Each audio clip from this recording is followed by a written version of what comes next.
So ఎన్నో ఆకారాలతో పదార్థాలన్నీ ఉన్నాయి. అయినా వానిలో ఆకాశ పదార్థం ఒకటే, అంటే శూన్యం, ఖాళీ ప్రదేశం. అది అపరిచ్ఛిన్నం. అంటే చిన్నం అంటే విడివిడిగా ఉండడము. చిన్నం అంటే మనం బెల్లం ముక్క తీసుకుని కొట్టామనుకో పెద్ద గడ్డని, అప్పుడు చిన్నమైంది. కాకుండా పెద్ద గడ్డ ఉంటే అది అపరిచ్ఛిన్నం.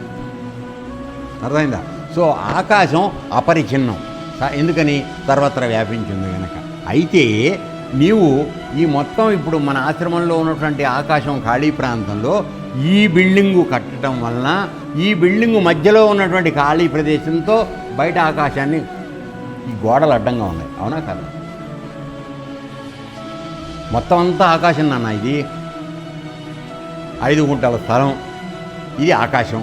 ఈ 5 గుంటల స్థలం ఆకాశంలో నువ్వు హాలు వేసావు. హాలు వేసినప్పుడు హాల్లో కూడా ఖాళీ ఉంది కదా. సో ఈ కేవలం ఈ గోడ అనేటువంటిది ఆ పెద్ద కనపడే 5 గుంటల ఆకాశానికి ఈ 2 గుంటల్లో నువ్వు కట్టుకున్న దానికి మధ్యలో తేడాగా కనపడుతుంది. ఈ గోడ తీసేస్తే మొత్తం 5 గుంటల స్థలం నీకు ఖాళీగానే ఉంటుంది. సో అట్లాగే సర్వత్రా వ్యాపించి ఉన్నటువంటి పరమాత్మ అనేటువంటి ఆత్మస్వరూపం ఏదైతే ఉందో, నీ శరీరం అనేటువంటి ఈ చిన్న అడ్డంకి వలన నీకు విడిగా కనపడుతున్నట్టుగా ఉన్నది. లేకపోతే ఆ ఆత్మ అపరిచ్ఛిన్నము, అది భిన్నంగా లేదు, చిన్న చిన్నగా ముక్కలుగా లేదు.